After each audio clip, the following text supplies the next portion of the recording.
오늘 여러분께 꼭 말씀드려야 할 중요한 이야기가 있어서 이렇게 찾아왔습니다. 최근 제 진료실에서 정말 놀라운 일들을 경험하고 있습니다. 만성 피로, 불면증, 다리 경련으로 고생하시던 분들이 마그네슘을 복용한 후 극적으로 좋아지는 모습을 매일같이 보고 있거든요. 특히 요즘 같은 시대에 마그네슘이 왜 이렇게 중요해졌을까요? 우리 몸에서 마그네슘은 정말 엄청난 일을 하고 있습니다. 에너지를 만들어내고 신경이 제대로 신호를 주고받게 하고 근육이 수축하고 이완하는 것을 조절하고 혈당을 안정시키고 뼈를 튼튼하게 만들고 호르몬이 제대로 분비되도록 돕습니다. 무려 수백 가지 효소 반응에 관여하는 기본 미네랄이에요. 마그네슘 없이는 우리 몸이 제대로 작동할 수가 없습니다. 그런데 문제는 현대인들에게 마그네슘이 너무나 부족하다는 겁니다. 왜 그럴까요? 첫째, 우리가 먹는 음식이 변했습니다. 흰쌀, 흰 밀가루 같은 정제된 탄수화물과 가공식품 위주로 먹다 보니 도정 과정에서 마그네슘이 다 빠져나가 버립니다. 둘째, 머리를 많이 쓰고 만성적으로 스트레스를 받으면 마그네슘 소모량이 엄청나게 증가합니다.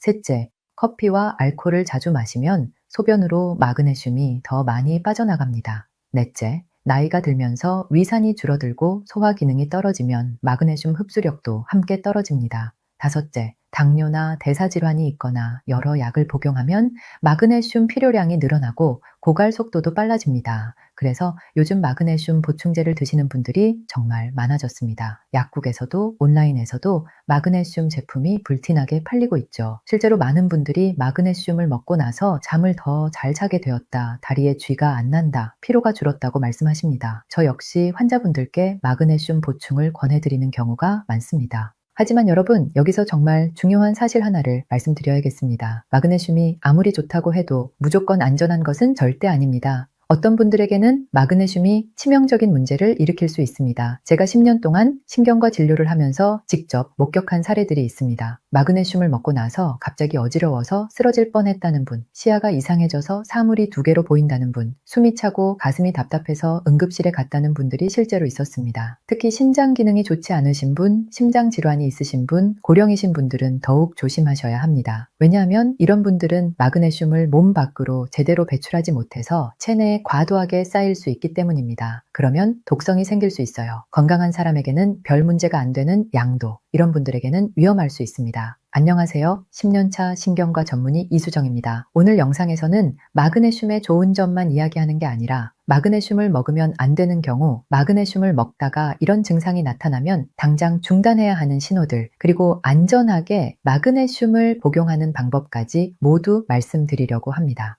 이 내용을 끝까지 들으시면 여러분은 마그네슘을 안전하게 그리고 효과적으로 사용하실 수 있을 겁니다. 먼저 마그네슘이 부족할 때 우리 몸에서 어떤 신호들이 나타나는지부터 살펴보겠습니다. 이 신호들 중에서 두세 가지 이상이 겹친다면 마그네슘 결핍을 의심해 볼 수 있습니다. 첫 번째는 수면 문제입니다. 밤에 침대에 누웠는데도 쉽게 잠들지 못하고 머리가 계속 깨어있는 느낌이 듭니다. 이유가 뭘까요? 마그네슘은 우리 뇌에서 신경을 안정시키는 물질들, 예를 들어 가바나 세로토닌 같은 물질들이 만들어지는데 꼭 필요합니다.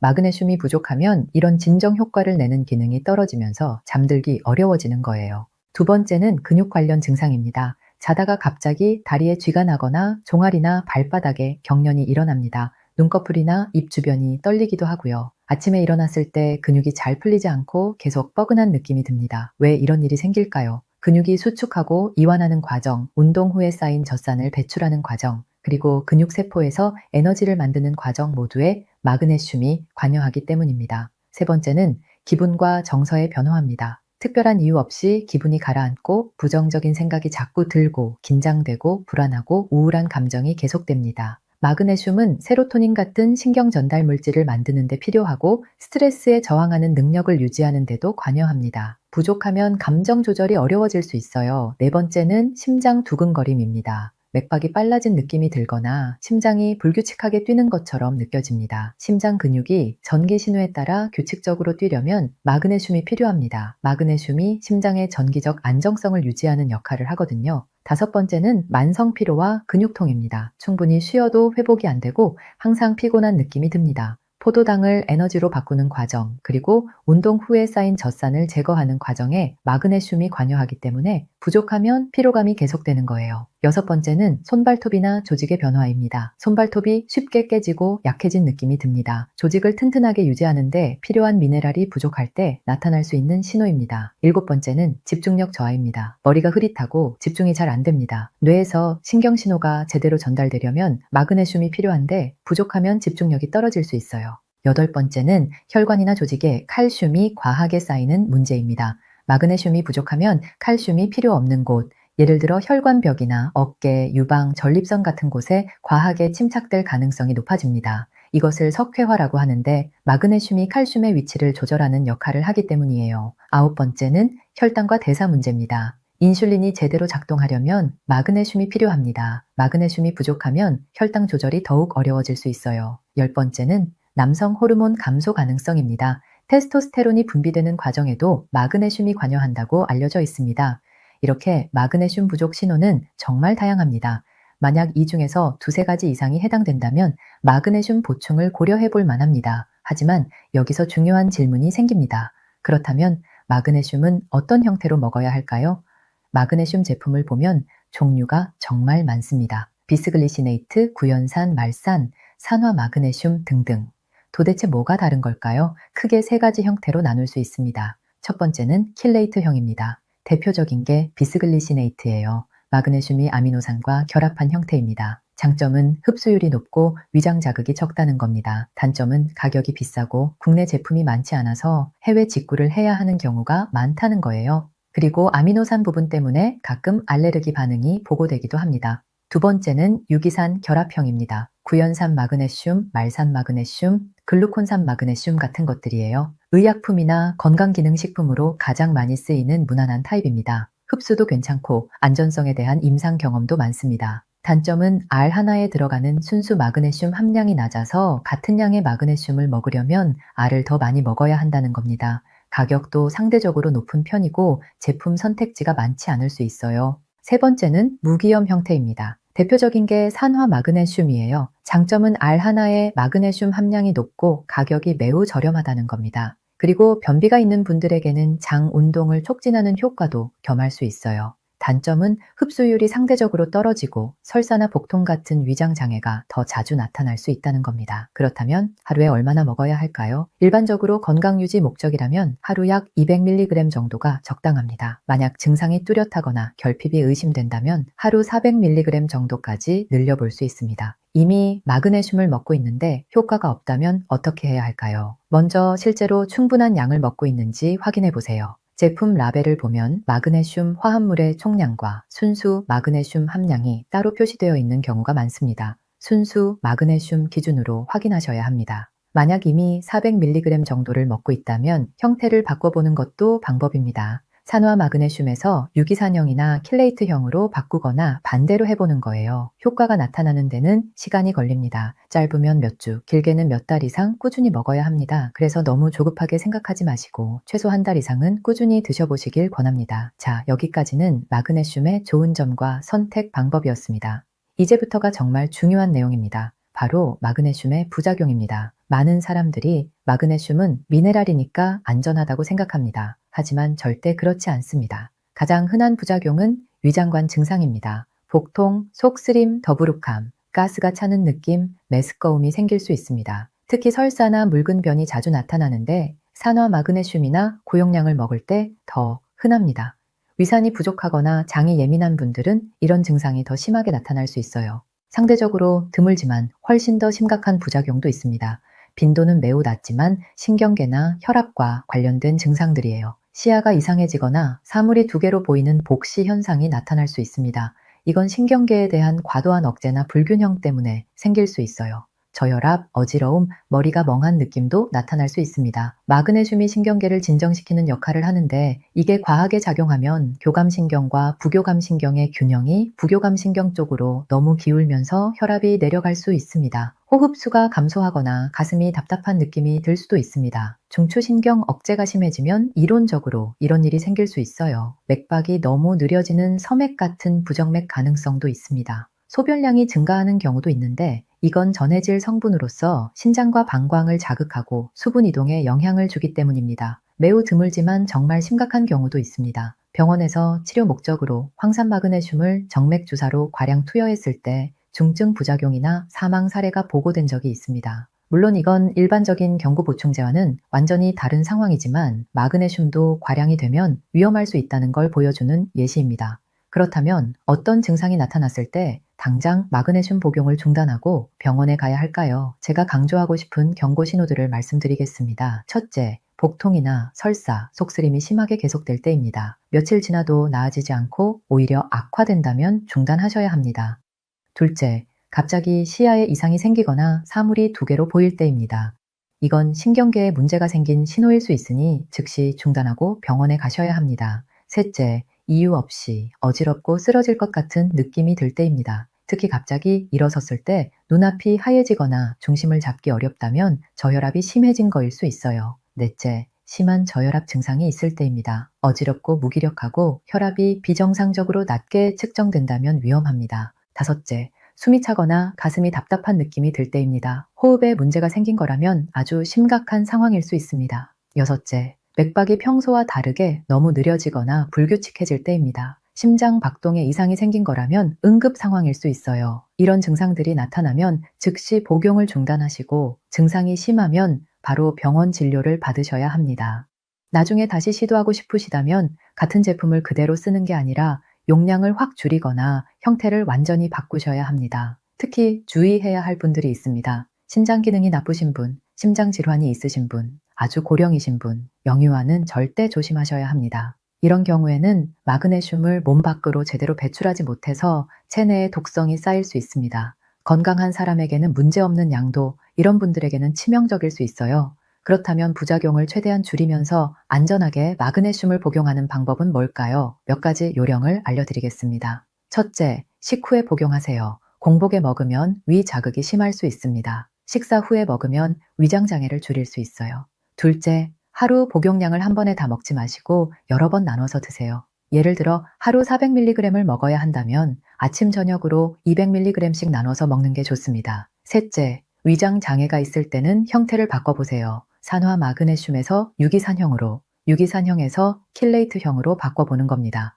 아니면 아예 밀리그램 수 자체를 줄이는 것도 방법입니다. 예를 들어 200mg에서 100mg으로 줄여보세요. 넷째, 만약 강한 부작용이 나타났다면 같은 제품을 양만 줄여서 다시 먹는 게 아니라 완전히 중단한 후에 다른 제품으로 변경하셔야 합니다. 이제 마지막으로 마그네슘과 함께 먹으면 시너지 효과를 기대할 수 있는 조합들을 알려드리겠습니다. 마그네슘 단독으로도 좋지만 다른 영양소와 함께 먹으면 더 좋은 결과를 얻을 수 있어요. 에너지와 피로 개선을 원하신다면 마그네슘과 비타민 B 복합제를 함께 드세요. 고함량 비타민 B군이 좋습니다. 마그네슘과 코큐텐을 같이 먹는 것도 좋고 마그네슘과 카르니틴을 같이 먹는 것도 효과적입니다. 이 조합들은 모두 우리 몸의 에너지 생성 경로, 특히 미토콘드리아에서 일어나는 과정과 탄수화물 대사에 함께 관여합니다. 스트레스를 많이 받고 신경이 예민하신 분들은 마그네슘과 엘타닌을 함께 드세요. 마그네슘과 아슈와간다나 홍경천을 같이 먹는 것도 스트레스성 피로와 긴장 완화에 도움이 됩니다. 수면에 어려움이 있으신 분들은 마그네슘과 멜라토닌을 같이 드시면 좋습니다. 멜라토닌보다 좀 더 부드러운 효과를 원하신다면 마그네슘과 레시틴을 같이 드시는 것도 방법입니다. 심혈관 건강이나 혈압이 걱정되신다면 마그네슘과 코큐텐을 같이 드세요. 심장 에너지를 높이고 혈관을 이완시키는 데 도움이 됩니다. 마그네슘과 오메가3를 같이 먹으면 지질 개선과 혈액순환에 좋습니다. 혈당과 인슐린 조절이 필요하시다면 마그네슘과 크롬, 필요하면 베르베린까지 같이 드시면 도움이 됩니다. 뼈 건강을 위해서는 칼슘과 마그네슘, 비타민 D3, 비타민 K2를 함께 드세요. 이 조합은 칼슘이 혈관에 쌓이지 않고 뼈로 제대로 가도록 돕습니다. 말초 혈액순환이 안 좋고 손발이 저리거나 쥐가 자주 나신다면 마그네슘과 비타민 B12를 같이 드세요. 특히 메틸코발라민 형태의 비타민 B12가 좋습니다. 어깨나 신경통에도 도움이 됩니다. 다리쥐와 혈액 문제에는 마그네슘과 디오스민, 센텔라 같은 성분을 같이 드시면 좋습니다. 수족냉증과 저림에는 마그네슘과 고용량 비타민 E를 같이 드세요.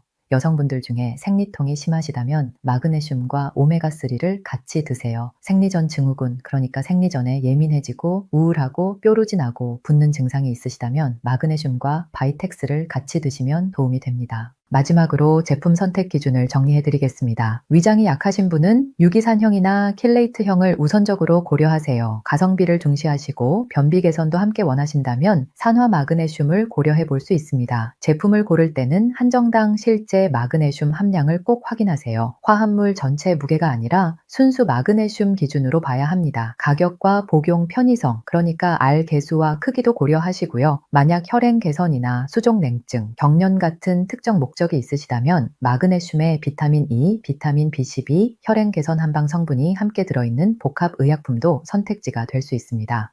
여러분, 오늘 말씀드린 내용을 정리해 볼까요? 마그네슘은 우리 몸에 정말 중요한 미네랄입니다. 에너지, 신경, 근육, 혈당, 뼈, 호르몬까지 모든 것에 관여합니다. 현대인들은 식습관, 스트레스, 카페인, 소화기능 저하 등으로 마그네슘이 부족해지기 쉽습니다. 수면 문제, 근육 경련, 기분 저하, 심장 두근거림, 만성 피로 같은 증상이 있다면 마그네슘 결핍을 의심해 볼 수 있어요. 마그네슘 형태는 킬레이트형, 유기산형, 무기염형이 있고 각각 장단점이 있습니다. 일반적으로 하루 200mg에서 400mg 정도가 적당하고 효과가 나타나려면 최소 몇 주에서 몇 달은 꾸준히 먹어야 합니다. 하지만 마그네슘에도 부작용이 있습니다. 가장 흔한 건 복통, 설사 같은 위장 증상이고 드물게는 시야 이상, 저혈압, 어지러움, 호흡 곤란, 섬액 같은 심각한 증상도 나타날 수 있습니다. 특히 신장 기능이 나쁘거나 심장 질환이 있거나 고령이시거나 영유아라면 정말 조심해야 합니다.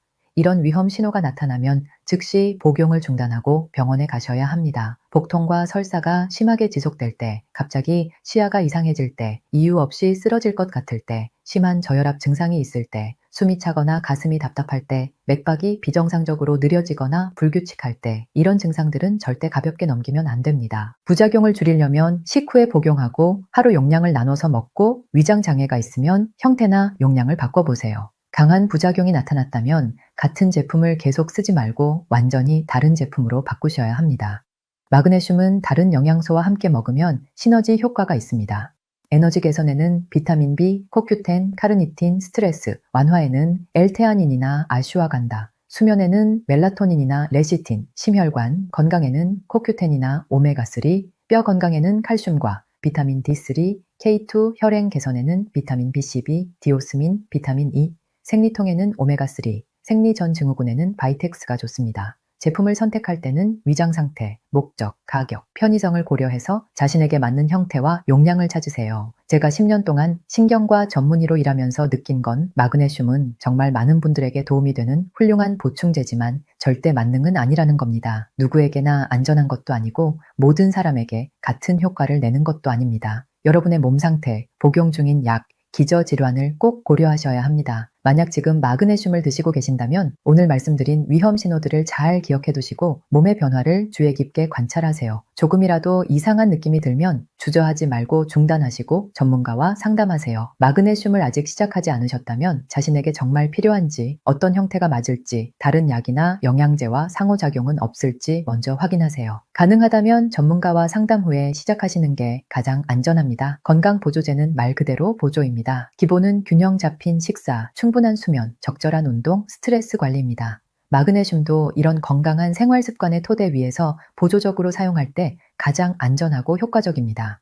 여러분의 건강은 여러분 자신이 가장 잘 지킬 수 있습니다. 몸이 보내는 신호에 귀 기울이고 무언가 이상하다고 느껴지면 바로 대응하세요. 그게 가장 중요합니다. 오늘 영상이 여러분께 도움이 되었기를 바랍니다. 마그네슘을 안전하게 사용하시고 건강하게 지내시길 바랍니다. 이 정보가 도움이 되셨다면 주변 분들과도 꼭 공유해 주세요. 특히 마그네슘을 복용하고 계신 가족이나 친구가 있다면 오늘 말씀드린 위험 신호들을 꼭 알려주시기 바랍니다. 댓글로 여러분의 경험도 나눠주세요. 마그네슘을 드셔보셨나요? 어떤 효과가 있었나요? 혹은 부작용을 경험하신 적이 있나요? 여러분의 이야기가 다른 분들에게도 큰 도움이 될 겁니다. 앞으로도 여러분의 건강에 도움이 되는 정보를 계속 전해드리겠습니다.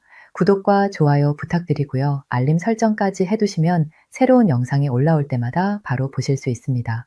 마지막으로 꼭 말씀드리고 싶은 건 오늘 영상은 교육 목적으로 만들어진 것이고 개인의 건강 상태에 따라 적합한 방법이 다를 수 있다는 점입니다. 구체적인 치료나 복용 방법에 대해서는 반드시 전문의와 상담하시기 바랍니다. 여러분 모두 건강하시고 행복하시길 바랍니다. 감사합니다.